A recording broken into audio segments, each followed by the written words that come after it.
Central New England's trusted news source, ABC6 News at Noon. Good afternoon, everybody, and thank you so much for joining us. I'm Doreen Scanlon. We begin today with the weather. We take a live look outside right now with our sky cams. Really nice out there. You see some sun peeking through those clouds, and it's warm out there too, Chels. Hard to believe we're approaching the middle of October. No kidding. We started the day in the 60s. Keep in mind, we should be starting October mornings in the 40s. So already a warm start to the day. We're into the low 70s right now, warmer than where we've been all weekend long. We stayed in the 60s range, which is more seasonable, but we have a nice mild week ahead of us. Saw a lot of clouds this morning. Was a little damp, but it's certainly much brighter now. Upper 60s and low 70s with that sunshine popping through. 68 up in Boston right now. And the temperature change from yesterday is significant in some spots, almost 10 degrees warmer right now compared to yesterday at this time. Figure most of us running about 5 to 10 degrees warmer across the area. There are still clouds outside in spots this afternoon. We're looking at kind of a blend of sun and clouds outside for the rest of the day, but you're definitely seeing some sunshine popping through at times with temperatures in that low 70s range. Today, if you can believe it, is one of our cooler days in the upcoming work week. A very mild week ahead of us. I'll have much more in just a few minutes. Doreen? All right, Chels, thank you. We turn now to our coverage of the Boston Marathon, and the big winners, they've already crossed the finish line at Boylston Street in Boston. But for thousands on the course today, it is so much more than just a race. Our ABC6 News crew, Casey Cantz and Laura Puglisi, are live right near the starting line in Hopkinton with more on today's delayed event. Laura? Yeah, it's been quite the morning. It really has. It's been incredible. So many people out here, so much excitement. Things have definitely calmed down a bit now, though. They have. First runners went off a little after 8 o'clock this morning. The last runners going off a little after 11:30. And this is all that's left, really. Cleanup is underway here at the start line of the 125th Boston Marathon. And you mentioned, Laura, that we saw, a lot of the runners go off here today. And we were fortunate enough to talk to a few of them, too, who told us, 26.2 miles certainly is a feat, but they were doing this for a lot more than just running. They absolutely were. Yeah, this was not just a run for them. A lot of people running for someone or running for an organization.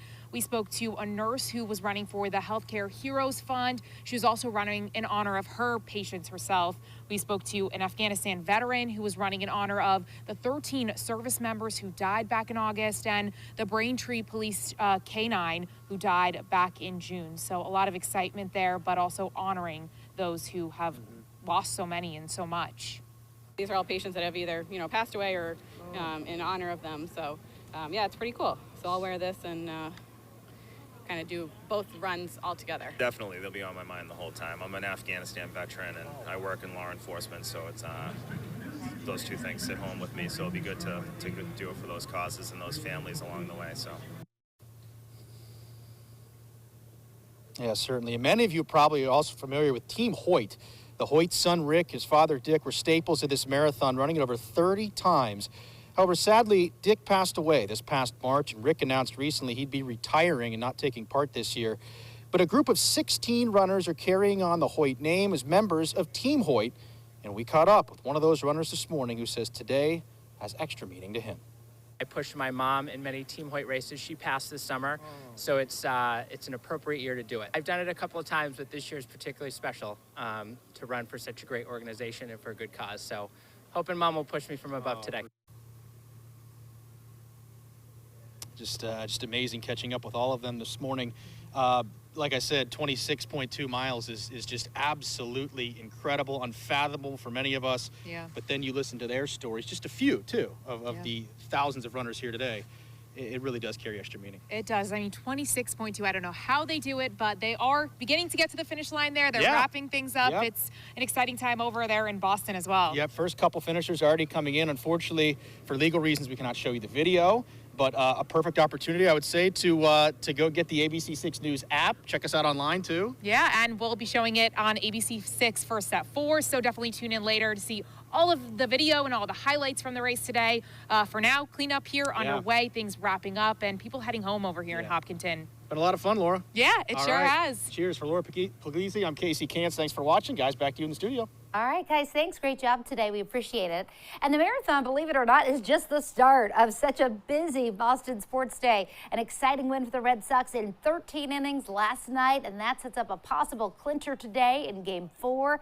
The Sox will look to take the series from Tampa Bay at Fenway tonight. First pitch is set for just after 7 o'clock. Boston is expected to turn to lefty Eduardo Rodriguez on the mound. He struggled in Game 1, only lasting an inning and 2/3. Tampa is expected to use a bullpen game. And we turn now to some news new at noon today. A lot of Southwest Airlines customers on edge in our area and all across the country. In fact, 2 Southwest flights scrapped at TF Green today. All this one day after they canceled more than 1,000 flights. And today, the airline already canceling hundreds more nationwide. ABC's Faith Abube has the latest on all this chaos. Thousands of frustrated Southwest Airlines passengers scrambling to salvage their travel plans as the airline continues to cancel hundreds of flights. We were originally going from Denver to Orlando, and now we are going Denver to Tampa. Video showing the stranded travelers in long lines at airports across the country after Southwest abruptly canceled more than 1,800 flights over the weekend. When you're at the gate just being dropped completely and left to fend for yourself, definitely not a good feeling. Monday morning, flight tracking website FlightAware showing the carrier canceling an additional 300 plus departures. That's more than 8 times as many cancellations as its closest U.S. competitor, American Airlines, which only canceled 41 flights as of late morning. We stood in line for about 2 hours, and then it took us another hour just to find a hotel just because they were all booked. Southwest apologizing for the chaos, blaming a host of issues, including bad weather and air traffic control problems. But the FAA tells ABC News, quote, no FAA air traffic shortages have been reported since Friday. And as some airlines continue to experience scheduling challenges due to aircraft and crews being out of place. Just days ago, Southwest pilots sued the carrier for its COVID vaccine mandate. But the pilots union is adamant the cancellations have nothing to do with any pilot protest, but rather poor planning by Southwest management.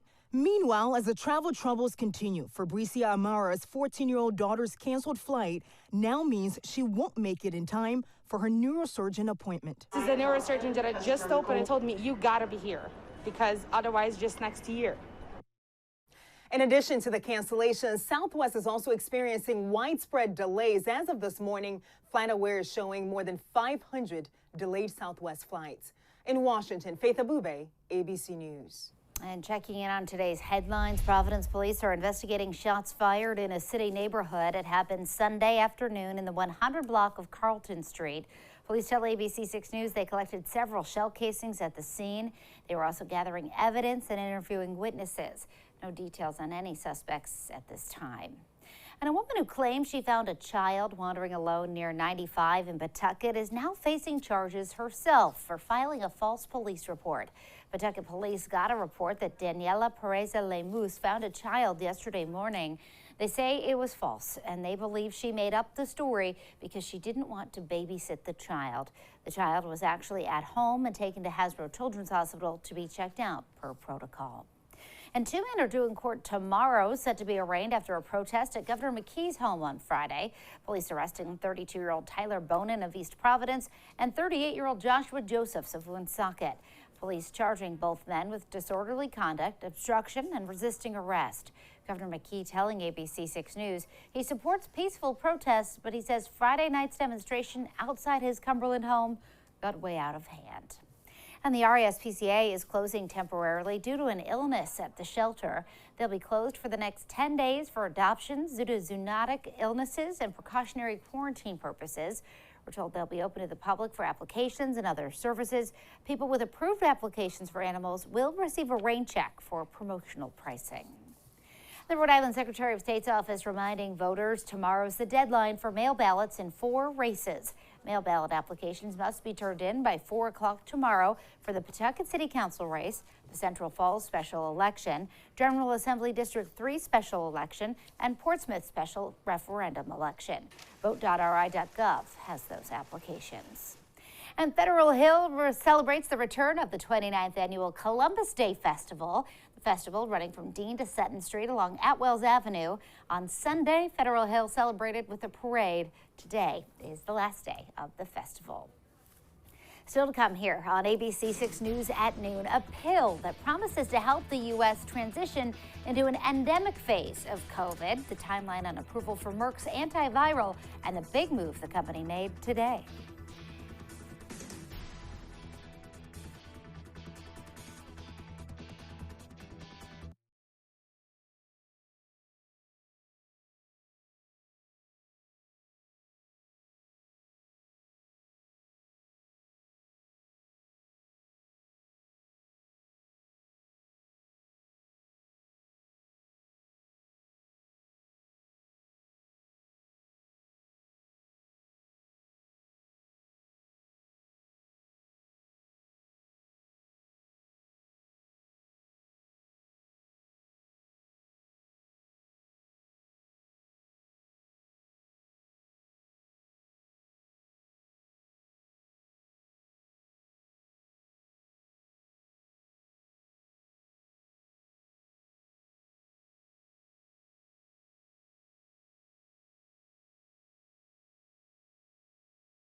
Turning now to our coverage of the coronavirus, and Merck has officially asked the FDA to authorize its new pill to treat COVID-19.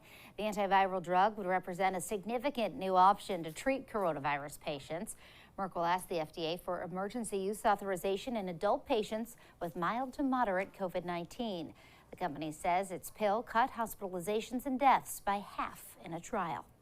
This recent news, telling us that, from the clinical trial conducted by one of the manufacturers, telling us that there is now data that indicates that there may be an oral option that could cut the risk of hospitalization and death in half among people at higher risk of COVID-19. That is incredibly good news. It's got to go through the FDA process. They've got to scrutinize safety and efficacy, but it's certainly a move in the right direction.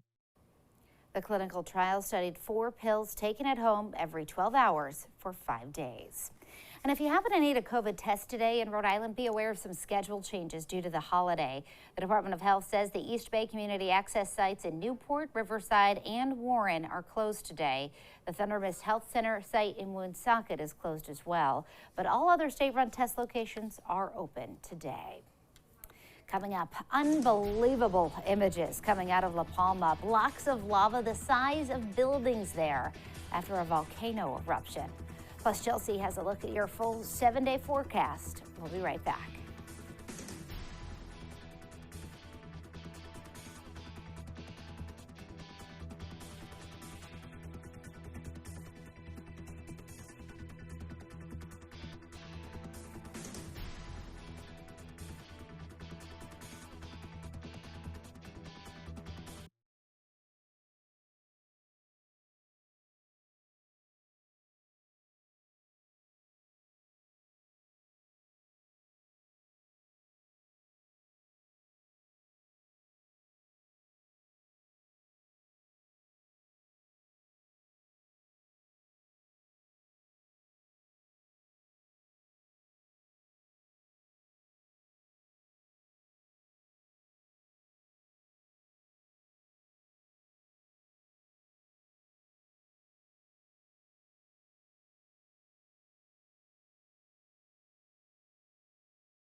Check out this amazing video of lava flowing from a volcano that's been erupting for 3 weeks in La Palma, Spain, and the country's Canary Islands.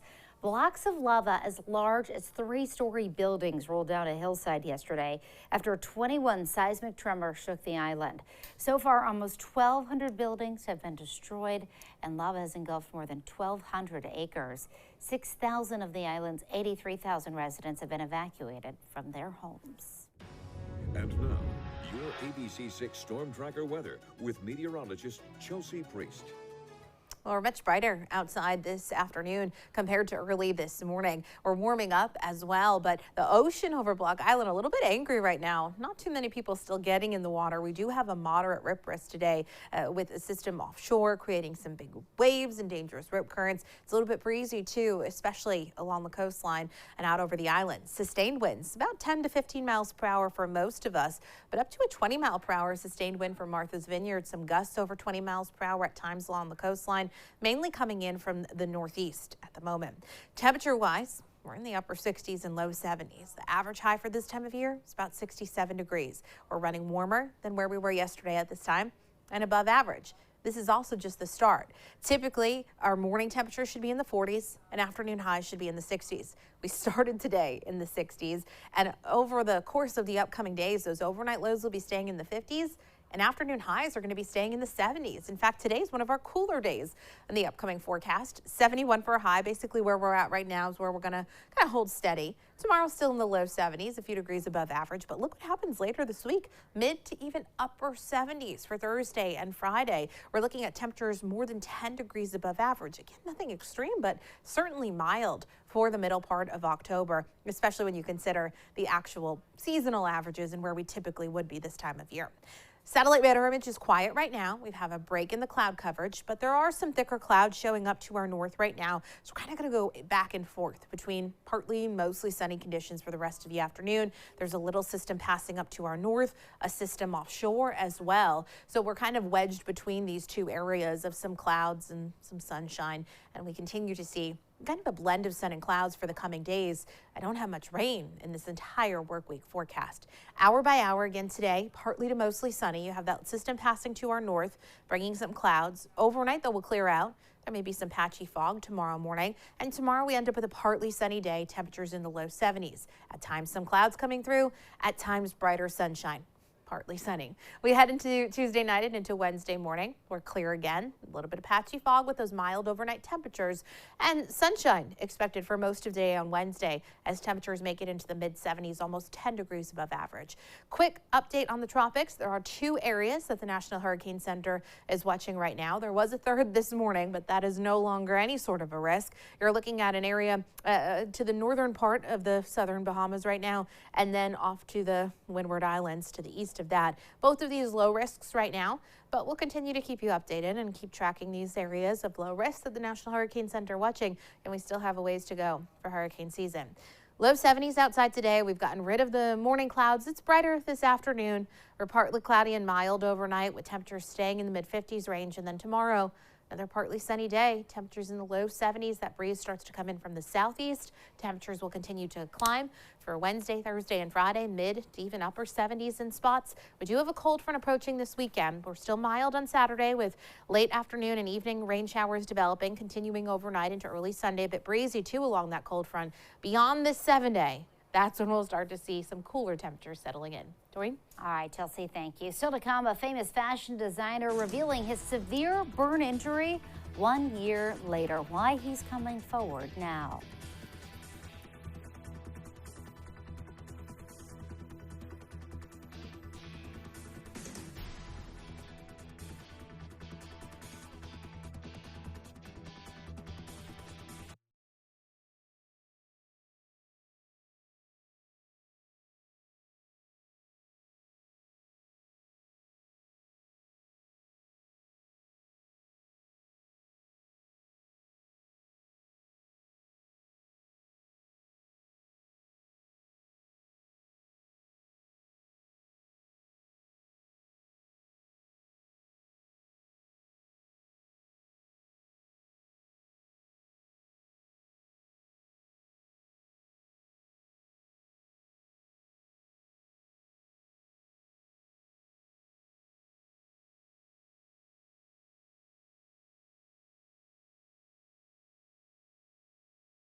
Now to one of the world's top fashion designers at Balmain, revealing his shocking injuries from a fireplace explosion 1 year ago. ABC's Maggie Rulli has more. This morning, one of the world's most influential fashion designers, Olivier Rouston, known for dressing stars like Beyoncé, Rihanna, and Justin Bieber, is opening up about the terrifying moment his fireplace exploded in his Paris home exactly 1 year ago. Posting this intimate photo on Instagram from his recovery, showing his entire torso and both arms wrapped in bandages with severe burns on his face. Writing, "I finally feel ready to share this. I've been hiding this for too long, and it's time for you to know." For a year, he says he hid his injuries behind face masks and turtlenecks, trying everything to hide what happened from as many people as possible. Saying, "To be honest, I'm not really sure why I was so ashamed. Maybe this obsession with perfection that fashion is known for, and my own insecurities." Rouston celebrating his 10-year anniversary runway show for Balmain just a week before opening up about his injuries. Now we know there was real meaning behind it. It represented freedom. The dresses that hit the runway looked like literal bandages. He put a lot of his journey and his pain into these couture creations. Beloved by fellow fashion designers and celebrities, many now reaching out in support. Donatella Versace writing, "I'm so glad you're safe." Kim Kardashian and Kylie Jenner posting their love, and their mom Kris Jenner writing, "You have been so strong and so positive through it all. I am beyond proud of you." Rouston didn't give details on the extent of his injuries or exactly how the accident happened, but the fashion boss seems determined to stay positive, writing, "Now a year later, healed, happy, and healthy, I realize how truly blessed I am, and I thank God every day of my life." He's breaking down the stigma. He's being real and raw. Ultimately, it's helping to destigmatize what this ideal of perfection that the fashion industry puts out there. And that was Maggie Rulli reporting. Coming up, why fans will have to wait a little longer for William Shatner's journey into space. Plus, Chelsea has another look at your afternoon forecast. We'll be right back.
Star Trek fans are anxiously awaiting the moment when the TV show star William Shatner crosses over from fictional space Into the real thing this week. Shatner, who plays the iconic James T. Kirk in the original series from the 60s, will be launching into space Wednesday on a rocket built by Blue Origin, Jeff Bezos' space company. It was supposed to be tomorrow, but it was pushed for the weather. Fans out in Los Angeles getting a chance to check out some props and costumes from the show at a new exhibition that opened last week. So many people talking about this. He's 90 years old, That's Chelsea, wild. and he's going to be doing this. So iconic that this is happening. I know. And it's somebody who's not even a Star Trek. I mean, I don't know anything about it, but this is so cool. Yeah, fan or no fan. Exactly. It's a cool thing that they're doing. It really is. That's awesome. Well, weather-wise here, we're in good shape. A little bit breezy, but warm this week. Remember, the average high is about 66 degrees. So to see 70s across the board, and even as we cool down on Sunday, still in the upper 60s, not a bad-looking forecast. Most of this week is rain-free, partly to mostly sunny. Warm by the end of the week, mid to upper 70s expected. Our next good chance of rain comes through sometime late Saturday into Sunday. It's still a few days out, so we'll continue to narrow that down. Well, look at that. Yeah. My goodness, what a week ahead. Thanks, bad. Chelsea. And thank you for joining us for the news at noon. The news continues first at 4. Have a great day, everybody.